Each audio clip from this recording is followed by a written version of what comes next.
Hola, todos los que alquilamos nuestras casas en Airbnb sabemos que el tema de los impuestos y de la fiscalidad es súper importante. Hace poco hemos presentado nuestras declaraciones de la renta y esto nos recuerda la importancia que tienen las cuestiones tributarias. Por eso he preparado la entrevista que te traigo hoy. Una entrevista con Álvaro Graziani, un especialista en cuestiones tributarias y en cuestiones de alquiler vacacional. Así que, vamos allá.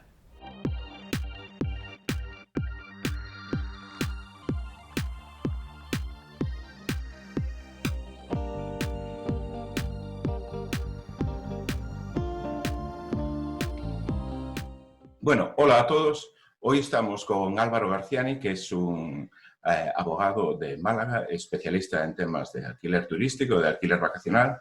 Y hoy estamos aquí con Álvaro para hablar un poco de cuestiones tributarias, de temas de impuestos, que es en lo que Álvaro es más especialista.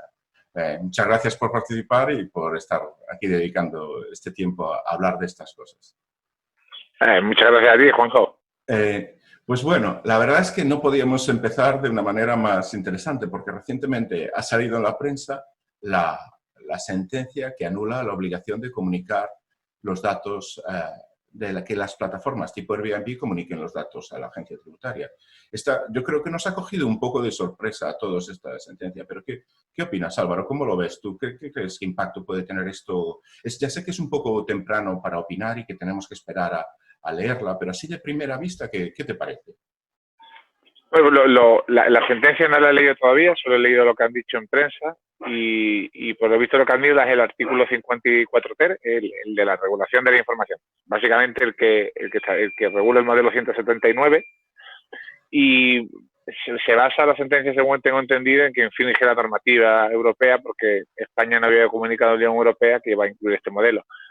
Yo el modelo, sinceramente, desde que salió no me hacía especialmente gracia porque pedía mucha información y cuando piden mucha información a muchos operadores, la posibilidad de que esa información se tergiverse o aparezca de manera errónea era muy alta. Y de hecho este año en las declaraciones de la renta se ha visto. Era muy habitual que en los borradores de los datos fiscales estuviesen erróneos, ya porque viniesen muchos más ingresos, porque no viniesen ingresos, porque viniesen errados. Yo, de hecho, este año, de las declaraciones de la renta que hemos presentado en el despacho, yo diría que en ni una venían los datos correctos. Ni una. O sea, ni una Caray. bien. Algunas por defecto y otras muchas por exceso. Algún contribuyente se ha llevado algún susto. Bueno, pues yo creo que he tenido suerte, porque en mi caso particular no tuve problema, vinieron bien, o sea, pero bueno, igual soy de los pocos, ¿no? De los que ha tenido la suerte de que le venían bien los datos. Claro.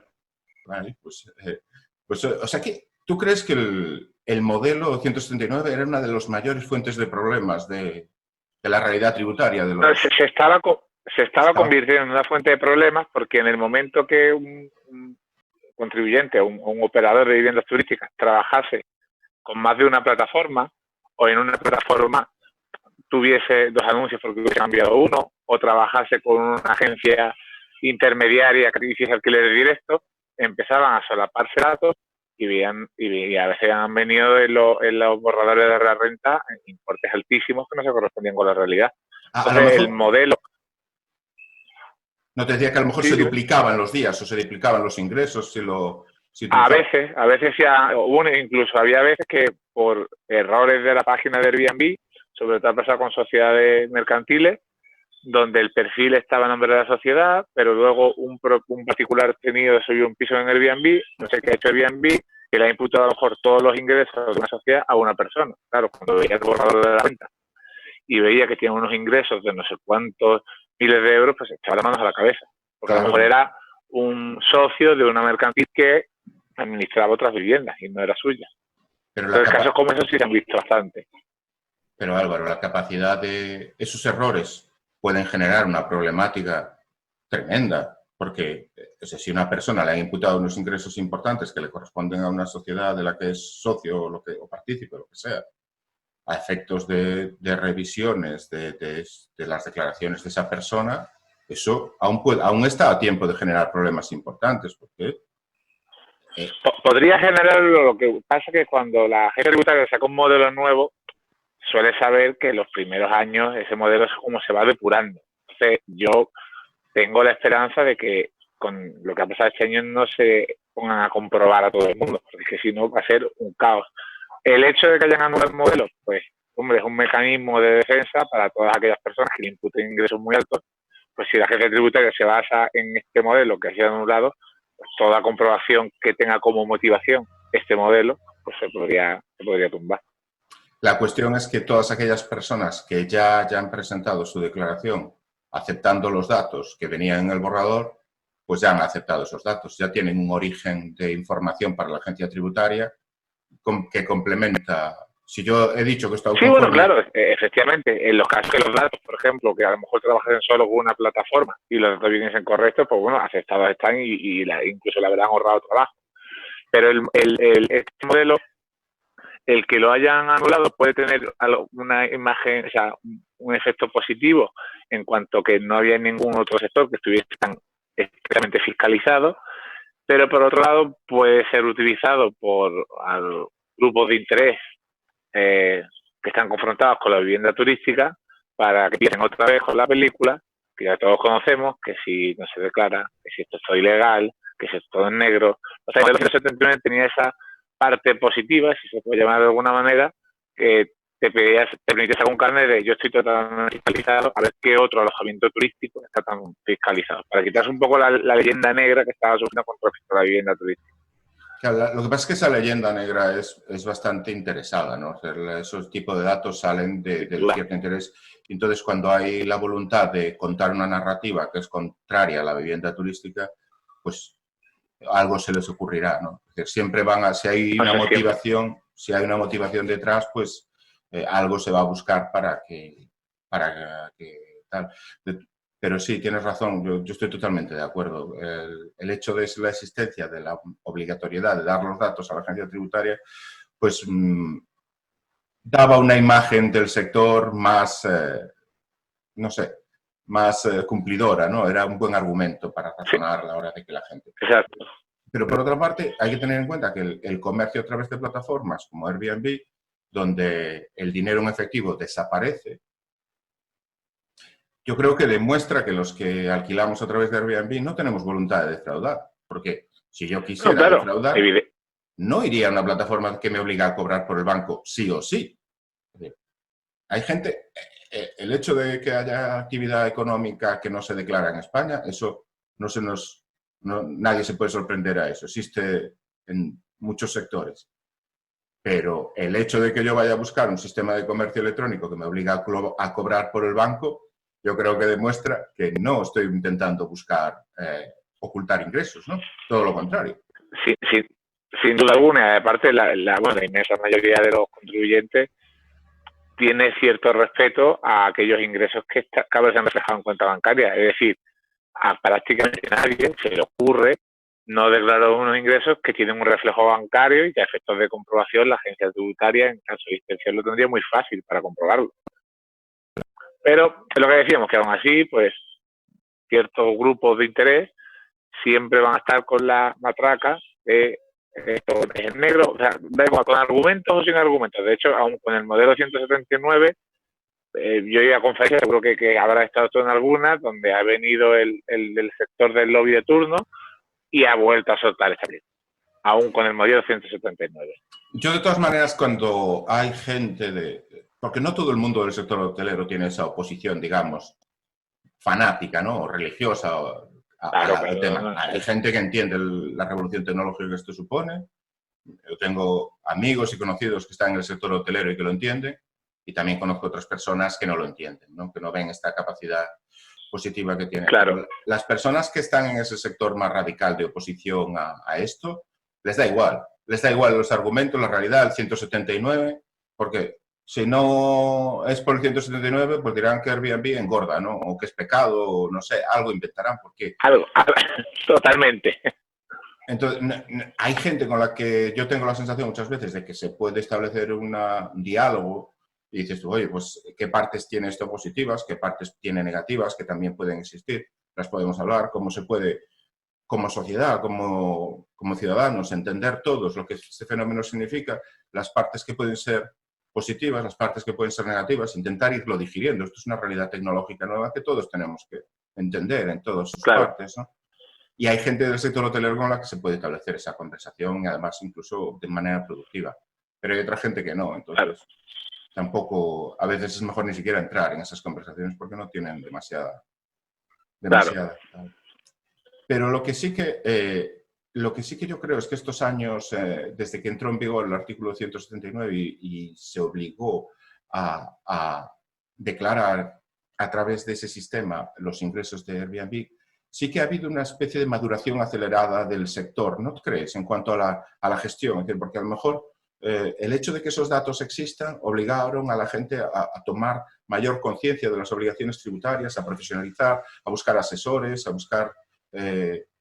no sé qué experiencia tienes tú en la evolución que ha habido en tus clientes desde el año 15-16, donde esto todavía estaba pues, en pañales, ¿no?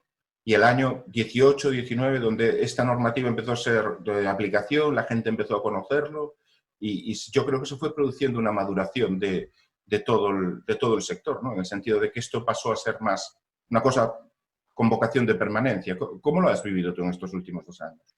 Pues con la profesionalización estoy totalmente de acuerdo. Yo creo que viene por una doble vía. Uno, por la parte que comentas, sin duda, de que una persona se dedica a tener una vivienda vacacional o turística, si no quieres, y cuando llega el momento de la declaración de la renta, se da cuenta de que las cosas que no había hecho bien, no digo no declarar ingresos, sino a lo mejor gastos, compras que no había solicitado las facturas y tiene el ticket y se da cuenta que eso puede suponer un problema, un pago que ha hecho en una tienda efectiva y ha perdido el recibo.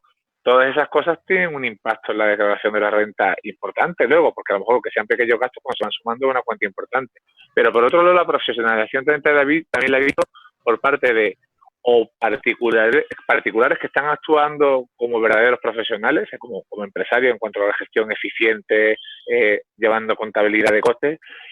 Como también he visto que la aparición de empresas y profesionales de gestión que cada vez más particulares que por falta de tiempo o por no conocer el mercado, prefieren contar con un profesional para que les asesore en el procedimiento. O sea, he visto los dos, desde particulares que ven que el mercado es cada vez más competitivo y es más difícil ofrecer que se dejan a profesionales, como particulares que se están profesionalizando más. O sea, la profesionalización la veo por dos vías, por la legal y por la del mercado, la comercial, sin duda. Ha cambiado bastante. Oye, pues me parece súper interesante ese razonamiento de ese dos tipos de profesionalización, porque la profesionalización, digamos, personal de la que has hablado es una profesionalización de la que se habla muy pocas veces. Y yo personalmente tengo la sensación de que estoy totalmente de acuerdo contigo y que existen esas dos profesionalizaciones. Pero en general, cuando se habla de esto, lo que ves habitualmente en los medios, incluso en las redes sociales, se interpreta la profesionalización como una concentración empresarial, que van a aparecer actores que pueden ser empresas que tengan muchas viviendas o pueden ser gestoras que tengan muchas viviendas en gestión y que la profesionalización va a ir del camino de la concentración. Yo personalmente creo que eso es cierto, pero que va a haber el otro camino, el que tú dices también, el de la profesionalización individual, de la persona que, como todos, llegamos a este camino pues por múltiples vías, por las que sean, y una vez que a partir del año 2015, 16, 17 se ve que esto va en serio, pues hay muchas personas, pues como yo mismo, que hemos decidido dedicarle más tiempo, más esfuerzo, porque vemos que esto es una actividad que tiene futuro y que sin pretender concentrarnos o asumir una cantidad de pisos muy grande o una cantidad de viviendas, crecer en número de viviendas, sí que pretendemos crecer en calidad, en saber, en profesionalizarnos, en intentar hacer las cosas un poco mejor, tanto desde el punto de vista no solo a lo mejor de conseguir mejores ingresos, sino de conseguir menos gastos o de gestionar más eficientemente o generar un producto que tenga más valor añadido o comercializar mejor. Cualquier cosa que te permita, dedicándole un poquito de esfuerzo, conociendo un poco más el tema, pues sacar un poco más de rendimiento. Y me llama la atención de que esta profesionalización individual pase tan desapercibida. No sé si tú tienes una sensación parecida. Sí coincido contigo en lo que comentas, que cuando hablan en los medios de profesionalización siempre hablan de empresas, sí, o grandes empresas que gestionan un parque de viviendas amplio. Y una de las ventajas que tiene la economía disruptiva es que democratiza el mercado totalmente. Es decir, cualquier persona que tenga voluntad y demás puede ser un excelente profesional. Eso sí, exige tiempo, dedicación. Entonces, si a lo mejor una persona pues tiene pues, un trabajo de 8 o 9 horas y luego no tiene en su casa su familia, no tiene tiempo para profesionalizar más que lo haga, pero a una persona que le guste, saca tiempo debajo de las piedras, puede hacerlo también como la mejor cadena hotelera, Claro. simplemente con ganas y con ilusión. Y esto es Bueno, lo que permite esta economía disruptiva, que cualquiera puede ser un profesional. yo creo que además hay dos características en este caso que ayudan a la profesionalización individual, ¿no? Uno es, desde el punto de vista fiscal, lo que tú dices, una persona que tiene otro trabajo de 8 a 3 y que intenta atender el Airbnb por las tardes, no solo tiene el problema de que no tiene tiempo, sino que tiene el problema de que ahora al hacer de la reclamación de la renta, sus ingresos que reciba por el tema del alquiler vacacional se van a sumar a los ingresos que reciba por su otro trabajo. Entonces va a tener un tipo marginal mayor. Pues a lo mejor, Claro, si tú tienes 30.000 euros de ingresos al año por un Airbnb, pues pagarás una serie de impuestos. Pero si tú tienes 30.000 euros de ingresos por un salario y otros 30.000 por un Airbnb, los impuestos que pagarán tus segundos 30.000 van a entrar a un tipo marginal mucho más alto que no te favorece nada, ¿no? Entonces, claro. efectivamente, esa persona a lo mejor es la que busca, pues, no dedicarle tanto esfuerzo o volver al alquiler convencional, que tiene la bonificación del 60%, o cualquier otra cosa. En cambio, aquí hay otra persona que no tiene otra actividad, que ha llegado esto muchas veces por avatares de la crisis de los años, de principios de la década pasada, oye, pues ve que puede alcanzar ese mayor conocimiento del mercado y ese mejor rendimiento y que luego fiscalmente tampoco le tiene un coste tan importante como la persona que lo suma a unos ingresos de un trabajo por cuenta ajena. Eso que comenta es súper importante, que cuando se habla de los impuestos de las viviendas turísticas, a mayor número, o sea, cuanto mayor sean los ingresos de la persona que explota la vivienda turística, mayor es la tributación de esa persona. Es decir, es lo que tú lo cuentas perfectamente. Una persona que a lo mejor pues, no tenga trabajo y se dedica a gestionar 2 viviendas turísticas propias, tributará poco. Pero otra persona que tenga altos ingresos o tenga viviendas turísticas de muy alto standing va a tributar mucho más. Que es un poco contrario a la imagen que a veces se da al sector de que si los grandes tenedores, personas físicas, nada más que quieren vivienda turística, todo lo contrario, tributariamente es al revés. Cuanto más pequeño, más interesante es la vivienda turística y cuanto más grande, menos. Luego es verdad que hay otras variables, como la legislación actual de arrendamiento urbano o la problemática puede haber un alquiler de larga temporada, tributariamente, a menor nivel de ingresos, más interesante la vivienda turística y a mayor nivel de ingresos, menos interesante. Claro. Esto a lo mejor yo creo que está distorsionado un poco por cómo empezó todo esto. Yo creo que la vivienda turística, y especialmente Airbnb, entró en España principalmente por Barcelona y luego Madrid, Valencia, Málaga, ¿no? No sé si tú tienes también esa sensación, pero yo que vivo en Santiago de Compostela tengo la sensación que Airbnb llegó a Santiago después de estar muy consolidado ya en Barcelona. Entonces, esa forma de entrar que se ha ido difundiendo un poco capilarmente, ¿no? Pasa de las ciudades más grandes, más importantes, a las un poco menos grandes y a las medianas, y luego quizás ahora, tanto en el rural o en los pueblos pequeños, hay pueblos que tienen 3.000 habitantes y 500 Airbnbs. Esta es una realidad que existe, ¿no? Entonces, está como muy asociado en la mente de la gente a ese ambiente metropolitano y cosmopolita de, a lo mejor, de Barcelona o de Nueva York o de San Francisco, pero quizá no sea el futuro por donde vaya por ahí, porque el hecho de que esto sea súper interesante por estos temas fiscales que tú comentas para el pequeño propietario, va a ser un incentivo para que el pequeño propietario continúe mucho más que el gestor o que la gran empresa. Sí, bueno, la gran empresa es que depende de cómo trabajen y de si los inmuebles son propiedad suya o de terceros. Bueno, pues se nos ha cortado un poco el vídeo, pero retomamos un poco un cambio de fondo para Álvaro, pero la pregunta que estábamos comentando era si las personas que ejercen únicamente, que las personas que se dedican únicamente al alquiler turístico, como tienen menor repercusión en sus impuestos por no tener otros ingresos añadidos, tienen una ventaja competitiva a lo mejor con respecto a unas personas que sí que están en el alquiler turístico, pero además tienen ingresos por otra parte. Entonces los ingresos se suman y a efectos tributarios, pues resulta que acaban pagando más impuestos. Entonces, de rebote, como que resultan más competitivos las personas que estamos en el alquiler turístico, pero que a lo mejor no tenemos otra actividad fuera del alquiler turístico, y esto está provocando una mayor profesionalización de estas personas que están dedicadas a esto. ¿Cómo lo ves, Álvaro? Pues sí, estoy totalmente de acuerdo con lo que comentas. Como indicaba correctamente, cuanto menor sea tu nivel general de ingresos, menor es la tributación que tienes por esos ingresos y, evidentemente, si solo tienes 1 o 2 alquileres turísticos, vas a tributar menos que si una persona tiene otros ingresos de su actividad y además un alquiler turístico. Esto hace que exista una ventaja comparativa. Aquellas personas que tienen menos ingresos les es muy interesante el alquiler turístico y a las personas que tienen un mayor nivel de ingresos les es menos interesante el alquiler turístico y más interesante otro tipo de arrendamiento como puede ser el de larga temporada. Evidentemente hablo exclusivamente de una perspectiva tributaria. Luego hay otros aspectos legales, de disponibilidad, que pueden hacer más interesante la vivienda turística, la de larga temporada, o viceversa. Pero si hablásemos exclusivamente de tributos, pues cuanto más pequeño sea la persona, por así decirlo, en términos económicos, más interesante es la vivienda turística. Esto la verdad es que yo veo que está muy relacionado con una pregunta que, si miras en redes sociales y en foros, hay mucha gente que repite, ¿no? Vale, tenemos claro que en este campo puede haber 2 tipos de actores, ¿no? Las empresas como gestoras o propietarias y las personas físicas. Pero una pregunta que ves que se ve que mucha gente se plantea es, ¿y cuándo estas personas físicas deben convertirse en autónomos? ¿Cuándo estas personas físicas deben seguir tributando únicamente como rendimiento del capital mobiliario? ¿O hay algunas personas que ya pasan a ser autónomos, a lo mejor porque gestionan otras viviendas de terceros o hacen otras actividades complementarias?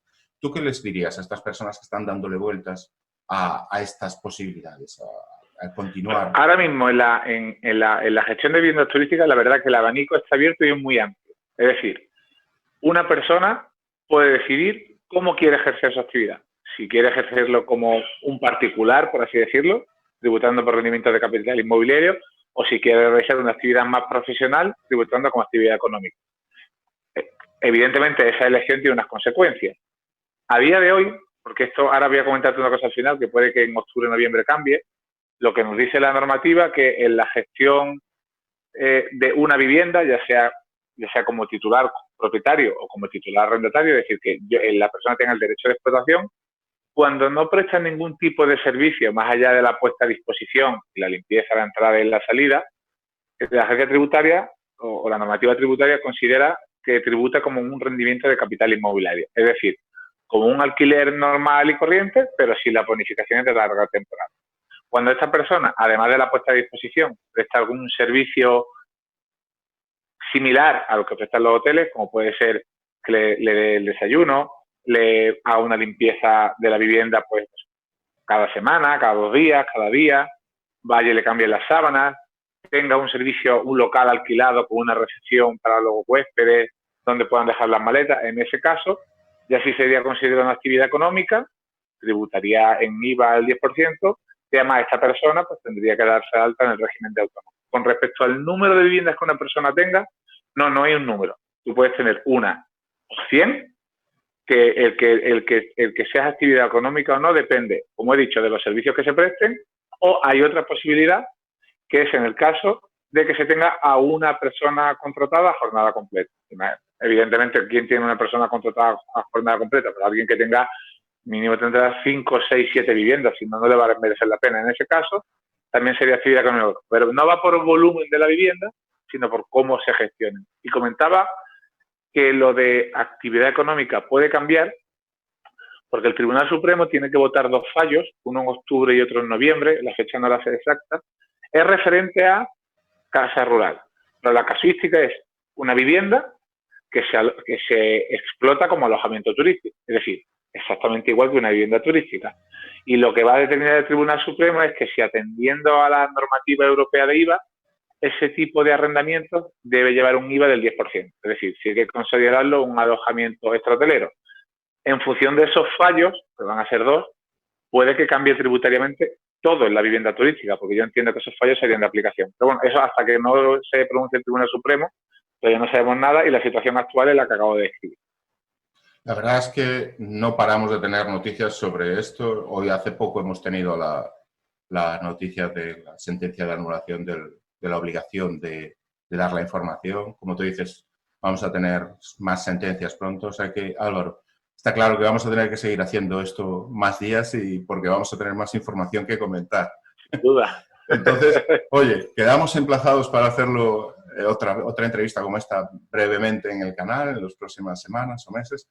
Pero me gustaría que dijeras dónde te puede localizar la gente, cuál es tu página web, dónde puede la gente ponerse en contacto con vuestro bufete para tener referencia de vosotros y de los servicios que ofrecéis a los profesionales de vivienda turística y a las personas que estamos en este mundo. Pues nuestra página web es gracianiasesores.com y luego también pues estamos en los canales habituales como Facebook, Twitter, LinkedIn, pero a través de la página web encontrar también nuestro correo electrónico que es info@gracianiasesores.com. Pueden contactar, como he dicho, por redes sociales. Hoy en día muchos clientes interactúan con nosotros. Twitter, Facebook, LinkedIn, somos bastante activos. Perfecto. Oye, pues nos lo apuntamos. Vamos a poner aquí abajo los enlaces a vuestras redes sociales y a vuestra página web y quedamos emplazados para cuando los jueces nos den más noticias, pues volver a comentarlas o incluso antes, si puede ser. Por supuesto. Venga, pues muchas gracias, Álvaro. Gracias a ti, Juanjo.